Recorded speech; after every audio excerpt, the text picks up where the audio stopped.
Voilà, donc nous bénissons le Seigneur pour la joie que nous avons d'ouvrir la parole de Dieu. Et évidemment, donc, nous avons besoin de savoir ce que le Seigneur, évidemment, donc, a comme pensée vis-à-vis de nous. Et j'ai intitulé ce message, donc, à ton poste de garde, à ton poste de garde. Comme dans l'armée, évidemment, donc la sentinelle doit se trouver à son poste de garde. Et c'est dangereux si le poste de garde est vide. Donc, il n'y a plus de protection et il n'y a plus d'avertissement. Alors, si vous voulez bien, on va aller dans Habakkuk, le prophète Habakkuk, dans l'Ancien Testament. Et nous allons lire au chapitre 2. Au chapitre 2, Habakkuk, chapitre 2, à partir du verset 1er. À ton poste de garde. Habakkuk, chapitre 2, verset 1er. Nous lisons ce que déclare cet homme de Dieu. J'étais à mon poste et je me tenais sur la tour. Je veillais pour voir ce que l'Éternel me dirait et ce que je répliquerais après ma plainte. L'Éternel m'adressa la parole et il dit, écris la prophétie, grave-la sur des tables, afin qu'on la lise couramment, car c'est une prophétie dont le temps est déjà fixé. Elle marche vers son terme, vers son accomplissement, et elle ne mentira pas. Si elle tarde, attends-la, car elle s'accomplira certainement. Amen. Seigneur, nous sommes devant toi et nous voulons t'adorer, te bénir, te glorifier et te remercier. Parce que tu es toujours le Dieu des nouveaux commencements. Tu es un Dieu qui n'arrête pas d'agir, de te révéler, de pardonner, d'avoir miséricorde. Nous te bénissons pour la prophétie biblique qui va s'accomplir avec certitude. Alors, nous devons l'attendre. Si elle tarde, nous ne voulons pas perdre confiance dans ta parole, mais nous voulons continuer à y placer notre confiance totale. Nous te le demandons, Père, dans le nom puissant et merveilleux de Jésus-Christ, notre Sauveur. Amen et Amen. Et le peuple dit Amen. On peut s'asseoir, frères et sœurs, chers amis. Fidèle sur la tour de garde. Habakkuk est un personnage très intéressant dans la parole de Dieu. C'est un prophète véritable, pas un faux. Et il est fidèle. Il est sur son poste de garde et il est en train de questionner Dieu. Il est en train de poser des questions à Dieu. Regardez, premier chapitre, verset 2. « Jusqu'à quand, ô Éternel? J'ai crié et tu n'écoutes pas. J'ai crié vers toi au sujet de la violence et tu ne secours pas. » Autre question, pourquoi me fais-tu voir l'iniquité? Contemples-tu l'injustice? Une autre question, pourquoi l'oppression et la violence sont-elles devant moi? Il y a des querelles et la discorde s'élève.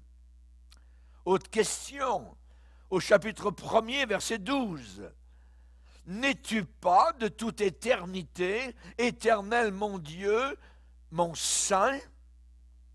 Autre question, verset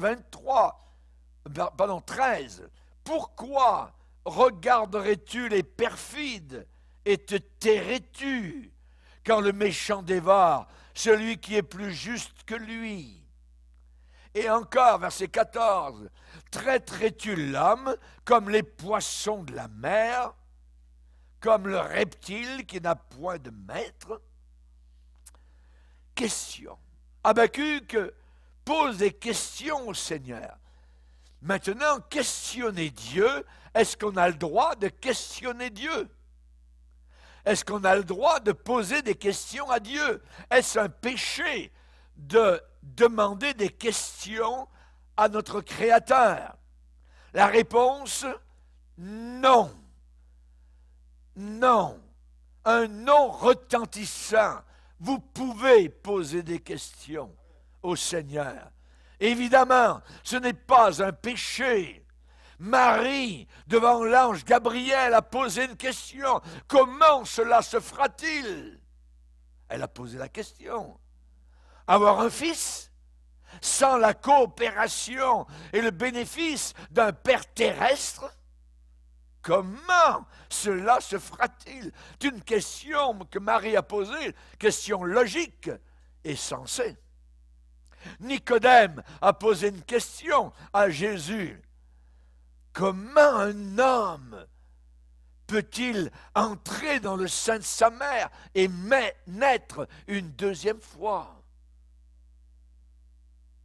La nouvelle naissance, pour avoir la vie éternelle, ce chef religieux a posé des questions à Jésus. Job, au travers de sa souffrance, a posé des questions. Pourquoi ne suis-je pas mort dans le ventre de ma mère? Pourquoi n'ai-je pas expiré au sortir de ses entrailles? Pourquoi ai-je trouvé des genoux pour me recevoir? Il souffrait tellement. Pourquoi, dit-il, Dieu donne-t-il de la lumière à celui qui souffre et la vie à ceux qui ont l'amertume dans l'âme? Job a posé des questions. Il a posé des questions. Moïse a posé une question devant le buisson ardent. Qui suis-je pour aller vers Pharaon? Jérémie a posé des questions. Seigneur, pourquoi ma souffrance? Pourquoi je souffre? Serais-tu pour moi comme une eau dont on n'est pas sûr? Abraham, devant Sodome, a dit, Seigneur, ferais-tu périr le juste avec le méchant? Lorsque le jeune homme André a porté son petit lunch à Jésus,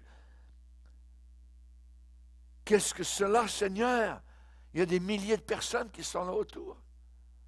Mais je t'offre mon petit lunch. Gédéon a posé des questions. Si Dieu est avec nous, pourquoi toutes ces choses nous sont-elles arrivées? Où sont tous ces prodiges que nos pères nous ont racontés? Tu me demandes d'aller délivrer Israël, mais avec quoi délivrerai-je Israël? Des questions, des questions. Les hommes ont posé des questions au Seigneur. Vous avez posé des questions aussi au Seigneur. Vous en posez peut-être aujourd'hui. L'apôtre Paul, à Damas, a dit, Seigneur, que veux-tu que je fasse? Question. Daniel, entendant parler de la fin des temps, le monde de la fin du monde, a posé des questions sur les visions que le Seigneur lui permettait de voir. Comment le serviteur de mon Seigneur pourrait-il parler à mon Seigneur? Habakkuk aussi a été un poseur de questions. Il a posé 6 questions dans le premier chapitre.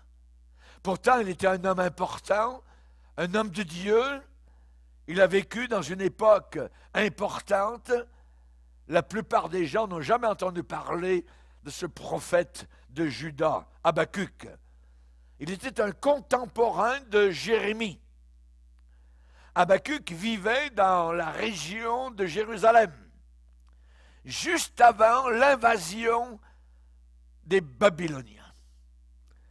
Habakkuk vivait dans un temps de déclin national, de dégénérescence, d'apostasie, d'éloignement de Dieu. le pays n'aurait maintenant plus jamais aucun roi bon et pieux. C'était une question de temps avant que Nebuchadnezzar, le Babylonien, arrive sur scène avec une multitude de soldats, des soldats sans nombre, pour un carnage, pour de la confusion, pour un ravage, pour du sang qui allait tacher les murs enflammés de Jérusalem. Pagaille, du grabuge. Les prophètes de Dieu savaient cela parce que Dieu le leur avait révélé. Et quand ils essayèrent d'avertir le peuple, scepticisme, doute, opposition et même hostilité. S'ennuyer les gens, c'était rasant.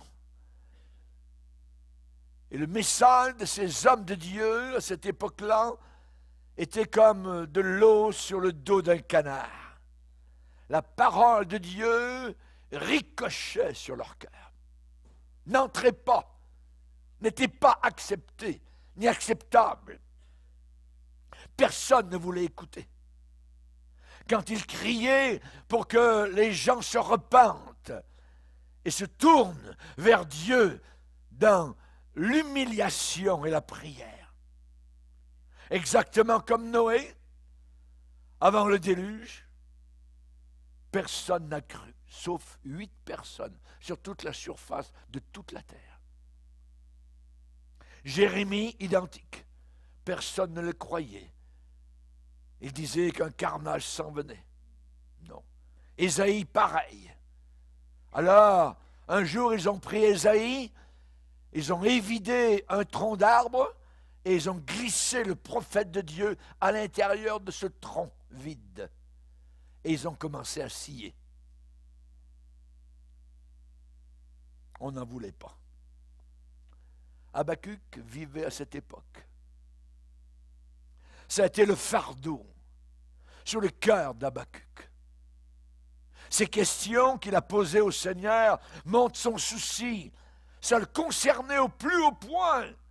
Jusqu'à quand, ô Éternel? J'ai crié, tu n'écoutes pas. Pourquoi me fais-tu voir l'iniquité? Il y a de l'injustice, tu fais rien, Seigneur. Pourquoi l'oppression, la violence? Tu es pourtant de toute éternité, Seigneur. Pourquoi? Pourquoi? Tu fais rien. Oracle révélé à Habakkuk le prophète. Son livre commence comme cela. Oracle révélé à Habakkuk le prophète. La King James, la version King James dit le fardeau qu'Habakkuk le prophète a vraiment vu. Y a-t-il encore aujourd'hui des prophètes parmi nous? Une question qui est souvent demandée. Aujourd'hui, un supposé homme de Dieu se présente, je suis prophète. Quand quelqu'un me dit ça, moi, tout de suite, ça me met off. Ça me ferme. Parce que le Seigneur déclare qu'à la fin des temps, il y aura beaucoup de prophètes faux. Des prophètes faux. Je crois qu'il y a de vrais prophètes. Et je pense que j'en ai peut-être rencontré au travers de la terre certains face à face. L'une des principales évidences qu'ils sont de vrais prophètes de Dieu, c'est que chacun de ces hommes-là porte sur son cœur un fardeau. Un fardeau. Ces gens-là sont graves et sérieux, soucieux, très concernés avec l'état actuel des choses dans l'Église, dans la nation et dans le monde. Les véritables prophètes de Dieu ne font pas beaucoup de farces.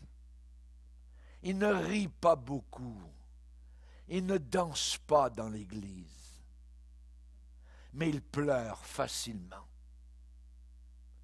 Et ils sont beaucoup sur leurs genoux. Ils font tout ce qu'ils peuvent pour nous ramener vers le Seigneur. Ils portent tous un fardeau, comme Habacuc. Un fardeau sur le cœur. Aujourd'hui, le chrétien moyen, l'églysomane, le Jean Machin chrétien d'aujourd'hui ne veut pas de fardeau. N'en veut pas. Le chrétien moyen aujourd'hui ne veut pas entendre parler des perdus, de ceux qui sont nus, ceux qui ont faim, les infortunés de notre monde, les malheureux. Il ne veut surtout pas entendre parler d'une réunion de prière, d'intercession, et surtout pas une semaine de jeûne et prière.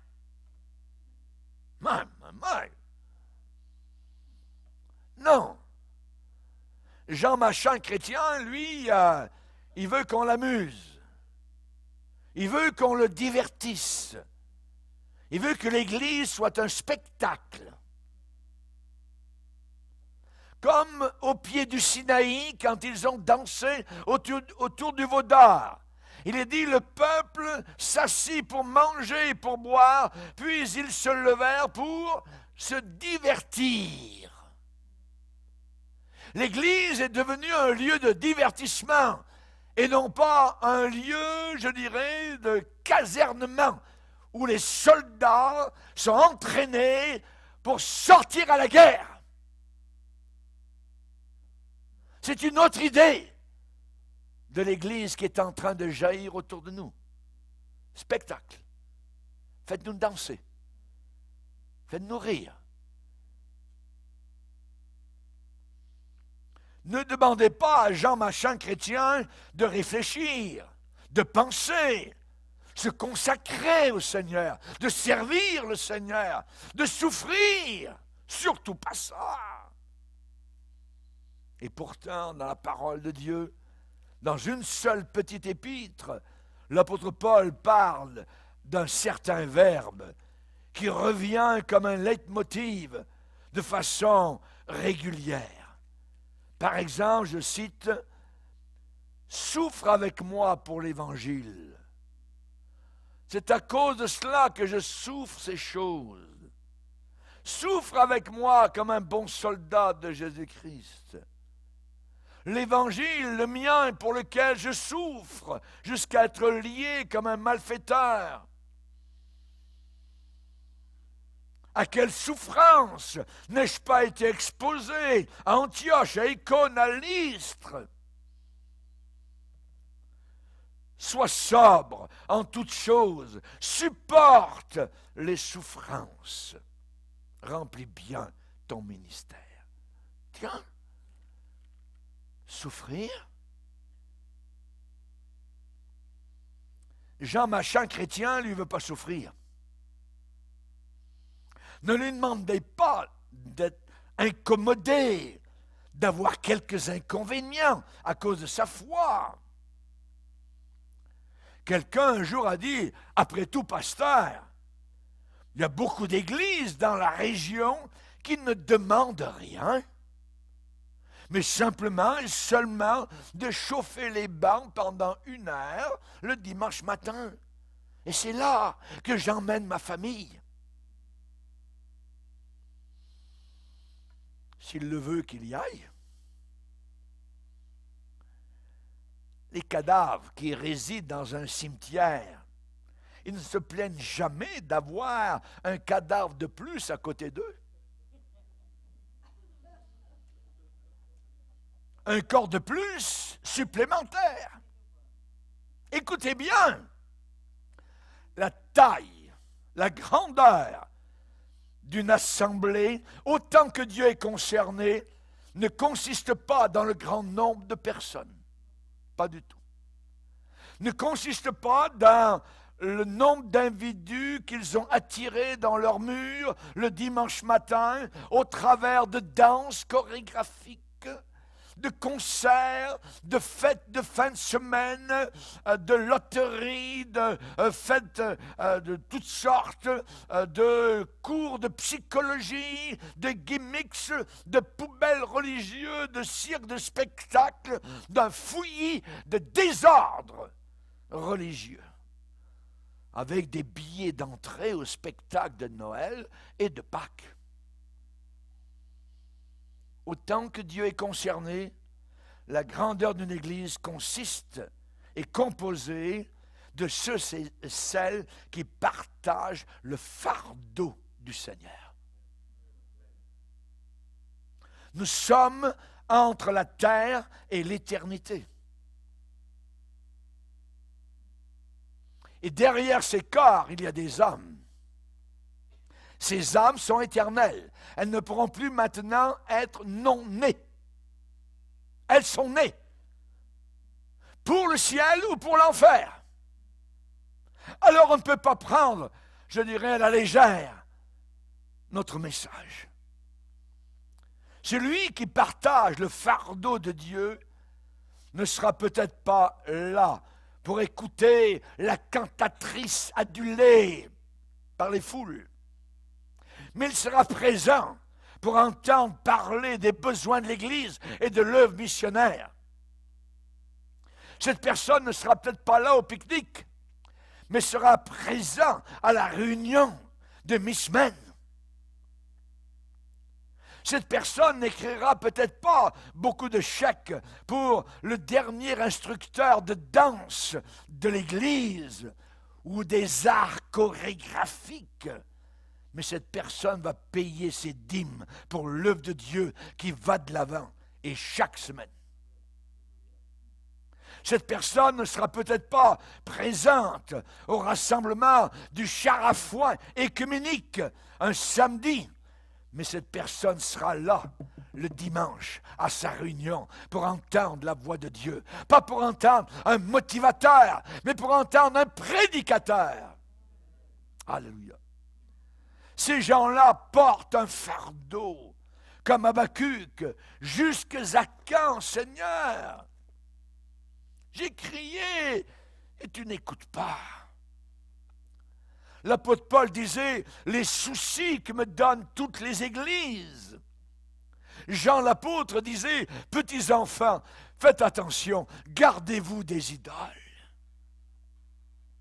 Jacques disait, sentez votre misère, soyez dans le deuil et dans les larmes.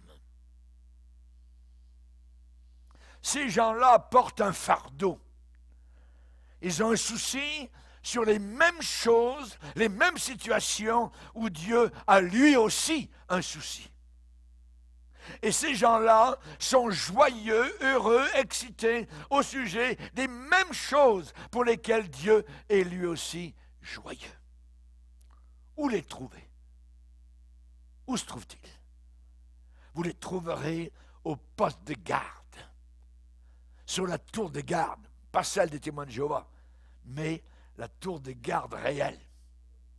J'étais à mon poste, je me tenais sur la tour et je veillais pour voir ce que l'Éternel me dirait. Ces gens-là sont au poste. Cette année, sois à ton poste de garde, en alerte, vigilant, aux aguets, rempli du Saint-Esprit, sentinelle. Ils n'ont pas peur de poser des questions vitales au Seigneur. Sentinelle, que dis-tu de la nuit? La nuit s'en vient et le jour aussi. C'est un code. C'est un mot de passe. La nuit s'en vient, mais le jour aussi. Et le chrétien de la fin des temps, qui est sentinelle, comprend très bien que la nuit va continuer à descendre sur ce monde. Les choses vont empirer. Pourquoi? Parce que les hommes méchants et imposteurs, séducteurs, avanceront toujours plus dans le mal. 2 Timothée chapitre 3. Habakkuk dit, j'étais à mon poste, je me tenais sur la tour, je veillais. Habakkuk était soucieux parce qu'il y avait des problèmes, des situations qui le troublaient fortement. Jusqu'à quand, ô Éternel? J'ai crié, tu n'écoutes pas. Habakkuk était comme submergé de désespoir. Il constatait l'apathie, le sommeil spirituel autour de lui. Il voyait quelque chose. La tempête des Babyloniens était en train de se former à l'horizon. Les nuages sombres du jugement étaient en préparation. Un orage menaçait à l'est. Le problème du péché qui bourgeonnait partout dans le pays. La lèpre était rampante. Et ça le déchirait à l'intérieur du cœur. Oh Dieu, pourquoi ne fais-tu pas quelque chose vis-à-vis de cette situation? Il dit, pourquoi? Jusqu'à quand? Pourquoi l'oppression? Pourquoi la violence? Et tu fais rien. Pourquoi tu vois les perfides, Seigneur, et tu te tais? Comme aujourd'hui. Comme aujourd'hui. N'es-tu pas Dieu de toute éternité? Josias avait été le dernier bon roi à s'asseoir sur le trône de Jérusalem. Et cela faisait maintenant assez longtemps qu'il avait disparu, il était mort. Il était suivi par Joachaz, un perdant, un loser, qui a régné seulement 3 mois, 90 jours.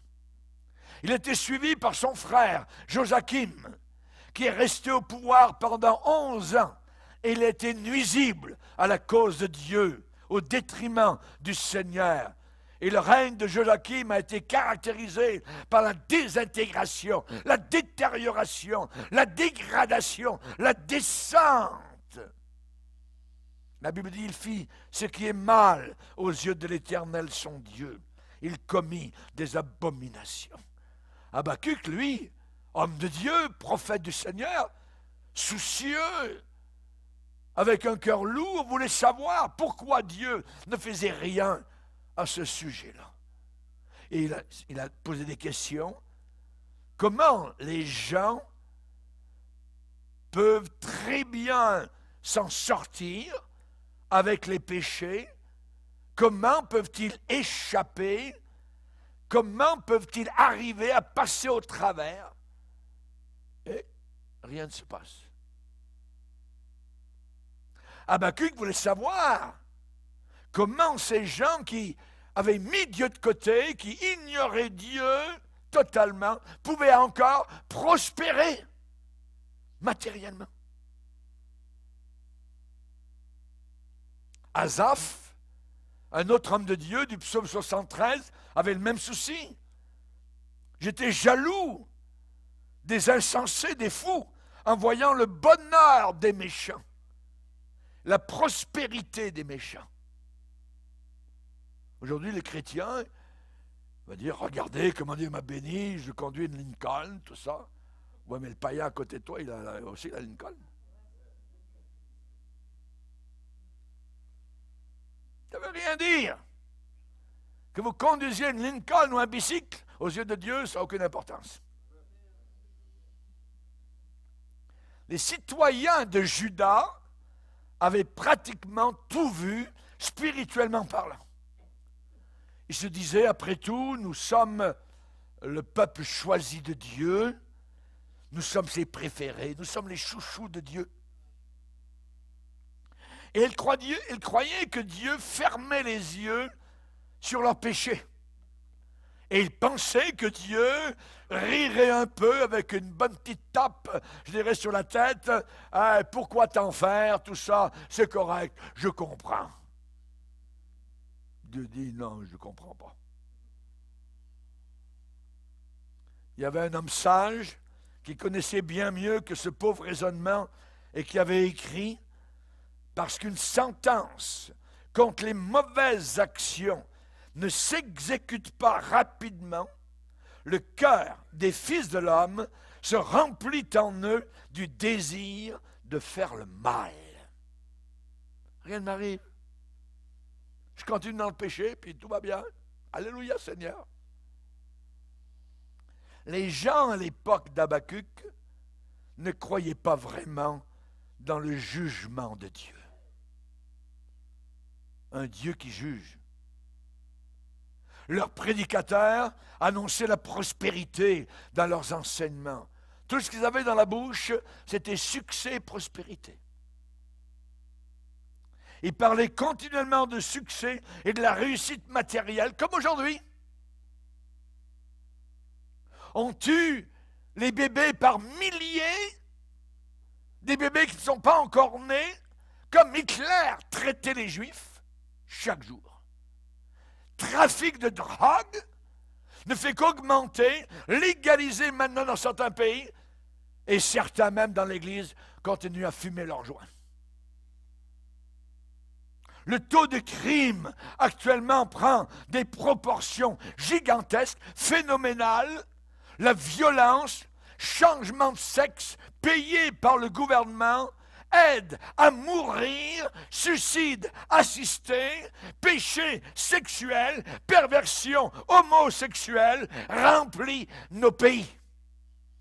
Nous vivons à une échelle aujourd'hui qui ferait rougir d'embarras les résidents de Sodome et de Gomorrhe. Et la Bible dit, ne vous y trompez pas, ne faites pas d'erreur. On ne se moque pas de Dieu. Et aujourd'hui, le jugement s'en vient. Aussi certainement et sûrement que n'importe quoi d'autre. Et cependant, le pays est rempli de prédicateurs qui décrivent Dieu comme un chaleureux Père Noël. Pas de différence entre le Père Noël et Dieu. Vous allez dans certaines églises, le Dieu qui vous est présenté, mais c'est le Père Noël. Ce n'est pas le Dieu de la Bible. Et ces prédicateurs promettent à de soi-disant chrétiens paresseux et charnels, bien assis confortablement dans leurs églises rembourrées, que Dieu veut qu'ils aient les voitures luxueuses, de belles maisons, qu'ils ne seront jamais malades, et plus que cela, qu'ils sont bien plus que des hommes, ils sont des petits dieux. Mais ça, c'est des fables, c'est des contes de fées.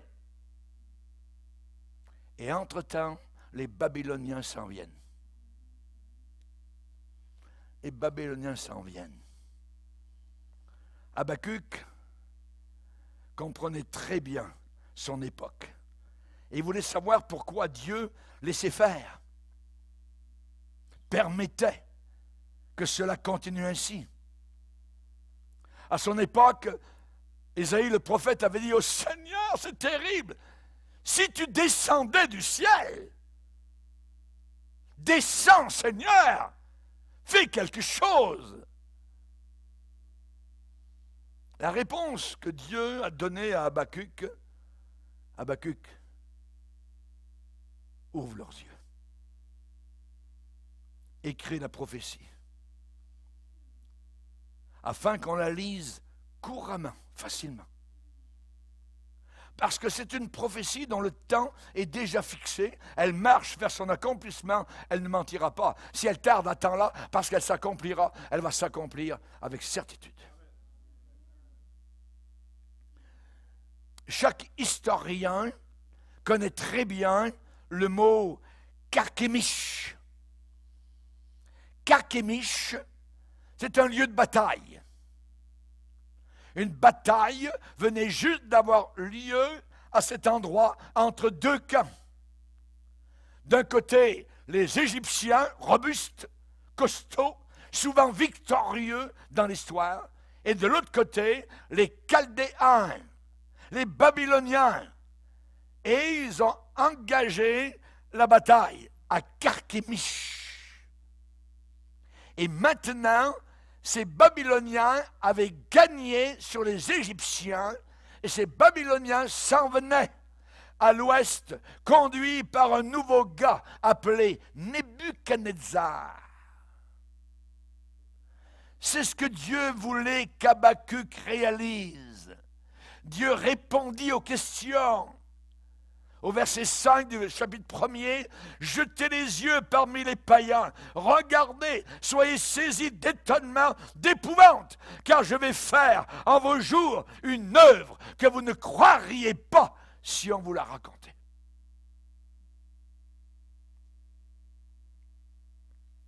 Pasteur, pourquoi Dieu ne fait-il rien avec le monde autour de nous qui est si méchant?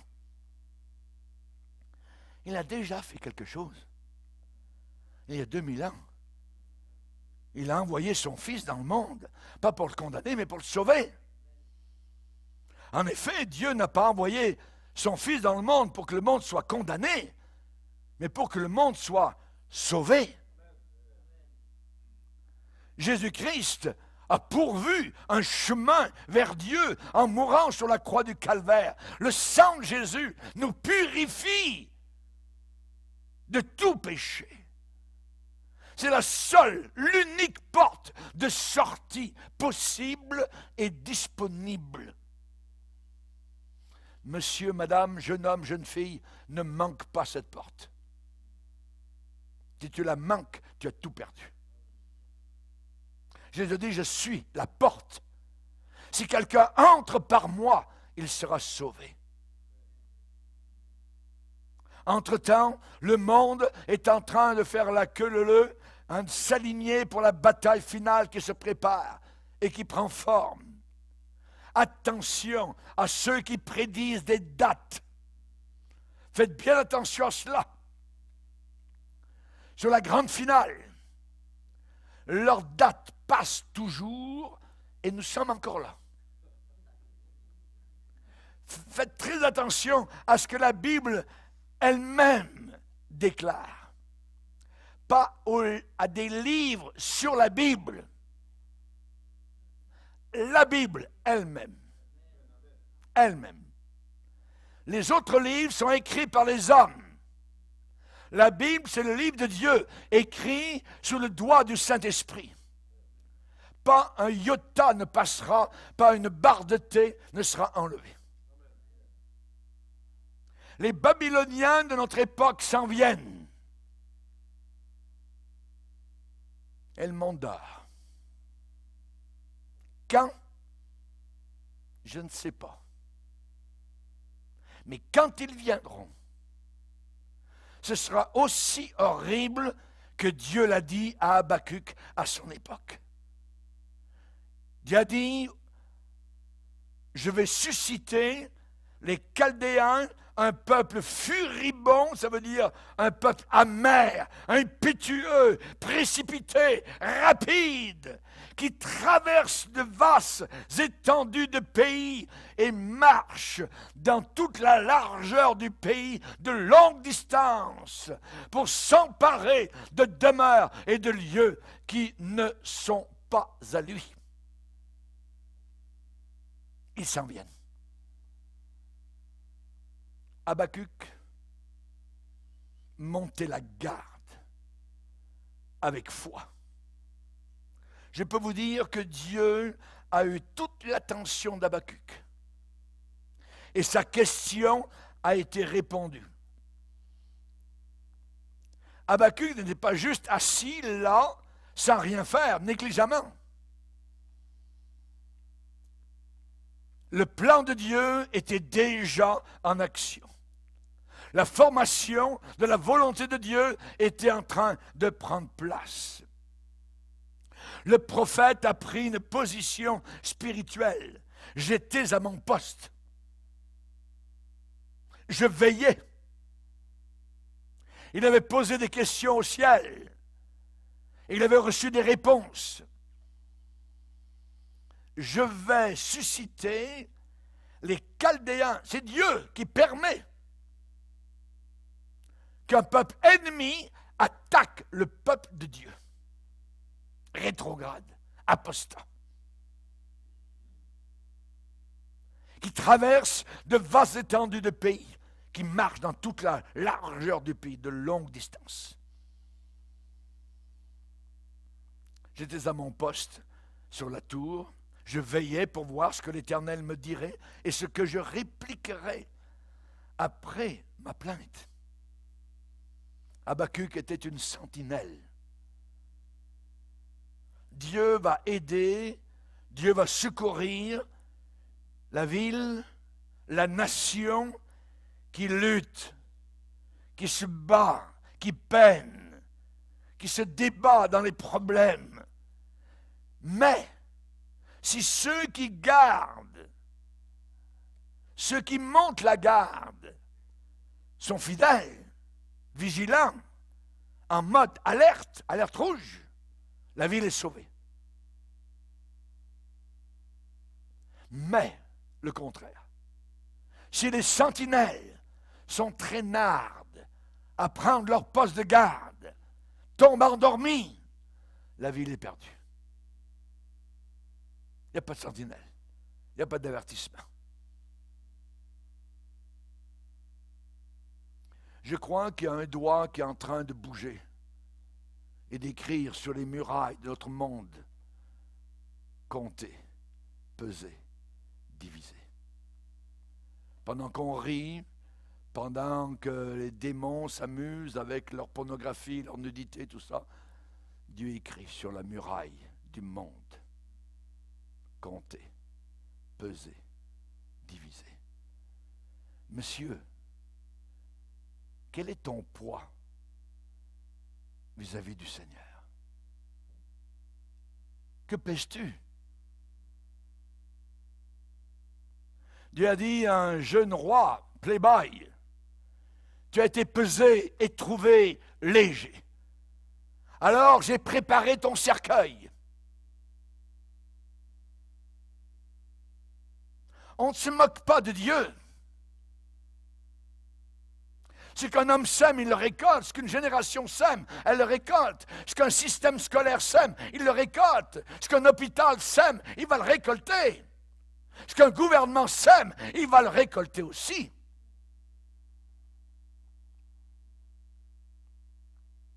Si les sentinelles ne prennent pas leur poste de garde, tombent endormis, si les sentinelles sont satisfaites d'elles-mêmes sur leur quart de garde, la ville est perdue.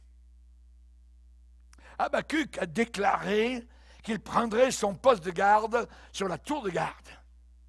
J'étais à mon poste et je me tenais sur la tour. Je veillais. Il allait obéir aux ordres avec fidélité, quels que soient les ordres qu'il recevrait de la part du Seigneur, quel que soit le temps que Dieu prendrait pour accomplir sa volonté. C'est ce qu'on appelle la foi. Le juste vivra par la foi. La foi est la ferme assurance, monsieur, de ce qu'on attend. Sans la foi, il est impossible de plaire à Dieu. Croire que Dieu existe n'est pas la foi. Le diable n'a pas la foi. Il croit en Dieu. Il tremble. Ce que je suis en train de vous dire aujourd'hui, c'est que cela est très très loin du miaulement que l'on entend et de l'enseignement qui est donné aujourd'hui sur la supposée foi. De ceux qui aujourd'hui mettent sur le même pied d'égalité la foi avec des bateaux, avec des voitures de sport, avec des portefeuilles remplis d'argent, des sacs à main de femmes remplis d'argent. La Bible dit que c'est le contraire. La Bible dit que ce sont des hommes corrompus, pourris dans leurs pensées, privés même de la vérité et croyant que la piété est une source d'argent. Voilà comment travaillent les faux prophètes. Et nous marchons par la foi et non par la vue. Je préfère être pauvre pendant le reste de toute ma vie et aller au ciel que d'avoir des millions en banque et d'aller en enfer pour l'éternité. Oui, évidemment, on a des questions. Est-ce qu'elles ont toutes des réponses? Non. Avons-nous toutes les solutions à nos problèmes? Non. Mais on reste quand même en alerte. On reste sur la tour de garde, absolument. Parce que nous ne regardons pas aux choses visibles, mais à celles qui sont invisibles.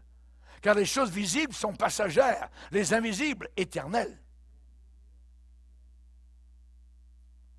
Avons-nous des solutions à tous nos problèmes? Non. Pourquoi? Parce que notre foi est en Dieu, pas dans les circonstances de la terre.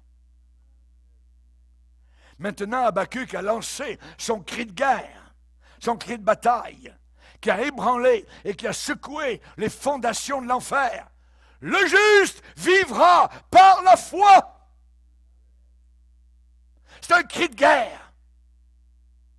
C'est l'appel de clairon qui a galvanisé Martin Luther en Allemagne pour le pousser à l'action, qui a frayé un chemin à la réforme. On peut ne pas avoir toutes les réponses. On peut ne pas avoir toutes les barres sur les T, tous les points sur les I.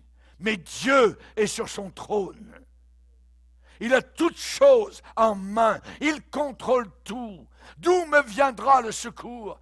Le secours me vient de l'Éternel qui a fait les cieux et la terre. Il a créé la terre. Il tient la terre sur le vide. Il est un Dieu tout-puissant. Donc, si vous êtes sur son bulletin de salaire, celui du Seigneur, si vous êtes sous sa protection, alors il a dit, je ne t'abandonnerai jamais. Je ne t'abandonnerai jamais. Que peut me faire un homme? Je vais vivre par la foi et rien d'autre. Rien d'autre. Nous l'avons chanté. Je n'ai que Jésus. Je n'ai que lui. Je vais rester à mon poste de garde sur la tour pour veiller, fidèle, alerte jusqu'à la mort. Sois fidèle jusqu'à la mort. À chaque nouveau développement dans ta vie, à chaque virage, Dieu sera là. Pour guider, pour diriger. Et nous le serons tant que nos yeux sont fixés sur lui, tant que notre objectif est sur le Maître, tant que notre point de mire est Jésus-Christ. Il y a beaucoup de choses sur demain, le futur que je ne comprends pas, mais je sais qui tient le futur. Et il le tient dans ses mains. Il tient ma main. Est-ce qu'il tient la tienne? Alléluia. Voilà le secret. Habakkuk était un homme d'une foi inébranlable, sans borne, illimité. Et Dieu lui a dit, tu sais Habakkuk, ça va aller très mal. Le figuier ne fleurira plus. La vigne ne produira rien. Le fruit de l'olivier manquera. Les champs ne donneront plus de nourriture. Les brebis vont disparaître du pâturage. Et il n'y aura plus de bœufs dans les étables. Oh. Et regardez après, la foi qui se lève dans cet homme. Toutefois, j'aime ce mot. Ça veut dire néanmoins. Ça veut dire malgré tout cela. Je veux me réjouir en l'Éternel. Je veux me réjouir dans le Dieu de mon salut. Je suis sauvé. Si tu es sauvé, alors, quoi qu'il arrive, quelle que soit l'image triste qui peut s'en venir, tu vas te réjouir parce que tu es sauvé par les gouttes de sang qui ont coulé à Golgotha sur la croix du Calvaire. Alléluia.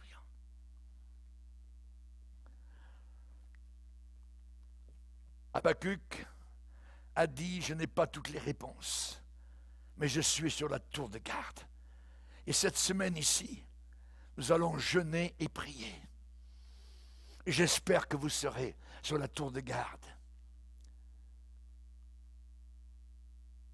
Je vais veiller, dit Habakkuk, pour voir ce que Dieu va me dire. Nous travaillons au Tchad avec un pasteur que nous connaissons maintenant, qui s'appelle Michael. Et un jour, en parlant comme cela, assez librement, il m'a dit, pasteur Bourgier, il y a 3 piliers dans ma vie. Ah ouais? Lesquels? Le premier pilier, il m'a regardé droit dans les yeux. Je n'ai jamais vu le juste mendier son pain.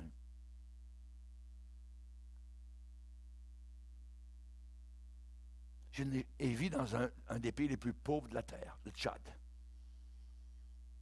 Je n'ai jamais vu le juste mendier son pain. Le deuxième pilier de ma vie, si je voulais encore plaire aux hommes, je ne serais pas serviteur de Dieu. Bravo. Il a terminé en disant, pasteur, mon troisième pilier, avec un grand sourire, avec ses belles dents blanches, il a dit, sans la foi, il est impossible de plaire à Dieu. Son enfant, le soir, environ, il était 9 heures le soir, on l'a appelé. Son enfant était en train de mourir.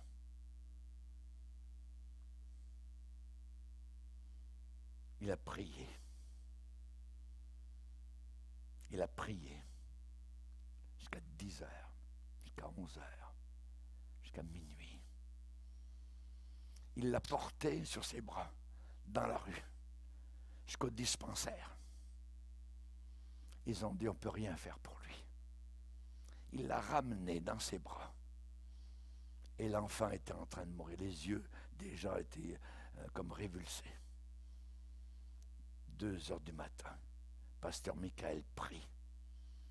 3 heures, 4 heures. À 5 heures du matin, les yeux ont commencé à s'ouvrir. Et le petit enfant a commencé à regarder. Il était totalement en santé. Mais quand j'ai écouté son témoignage, pasteur, j'ai 3 piliers dans ma vie. Je n'ai jamais vu le juste mendier son pain. Si je voulais encore plaire aux hommes, je ne serais pas serviteur de Dieu. Et le troisième, sans la foi, il est impossible de plaire à Dieu. Merci Seigneur. Que Dieu le bénisse. Et que Dieu continue à le garder. Habakkuk a dit, je n'ai pas toutes les réponses, mais je suis sur ma tour de garde. Je vais voir comment répondre quand Dieu m'appellera et me répondra, ce que je répliquerai après ma plainte, après mon questionnement. Sans cette sorte de foi, il est impossible de plaire à Dieu.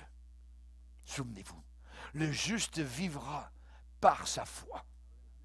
C'est la raison pour laquelle il faut nourrir ta foi. Et ta foi ne sera jamais nourrie à la télévision ou sur l'iPod. Elle sera nourrie uniquement dans les Saintes Écritures. La parole, la parole.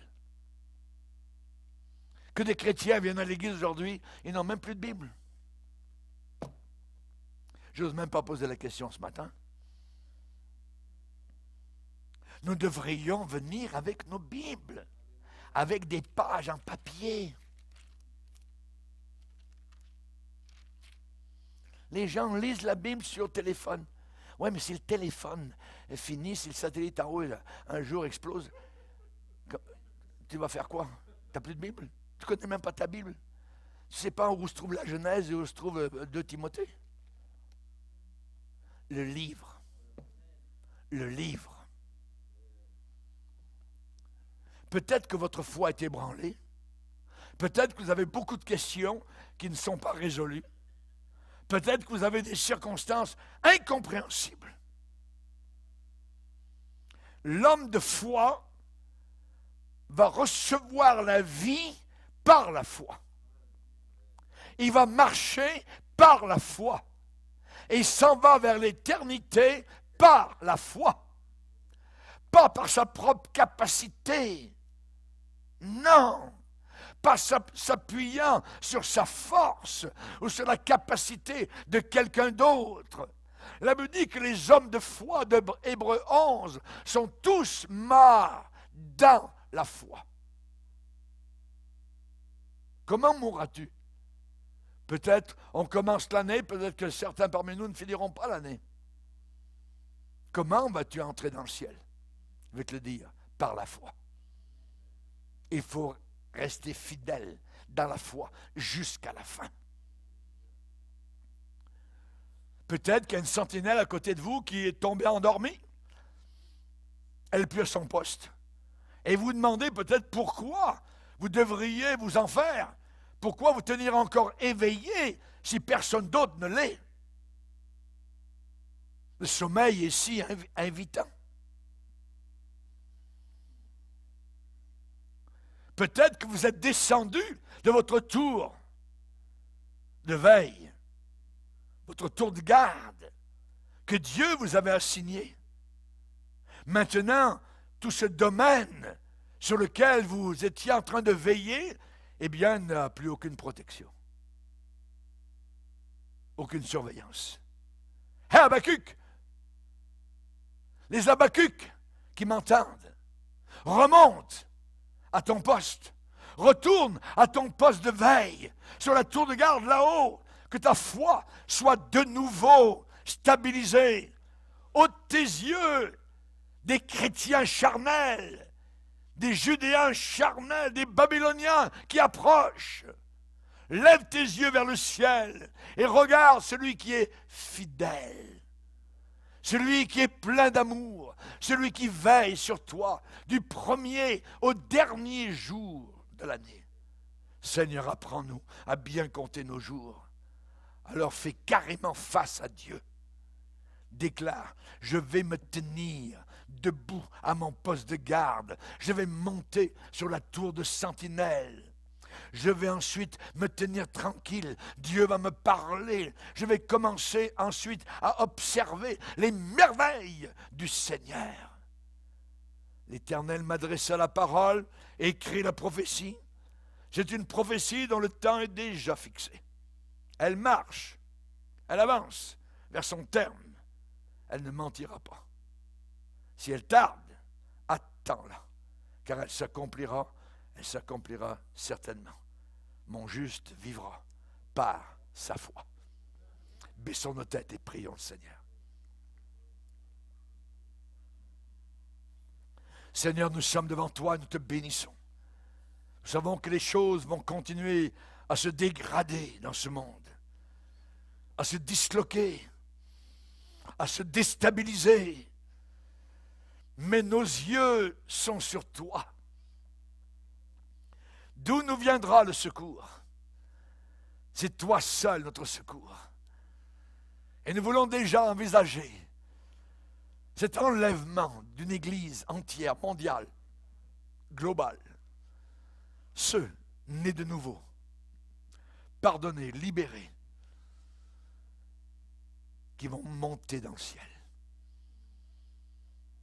Alors la question est, qui est celle qui monte du désert, appuyée sur son bien-aimé? C'est l'Église du Seigneur Jésus, qui n'a aucun ride, aucun vieillissement, remplie de pureté, de joie, d'allégresse, de la lumière du Seigneur. Merci Seigneur. Dans le nom de Jésus, nous prions. Amen. Et tout le peuple dit Amen. Levons-nous ensemble devant le Seigneur. On va le bénir.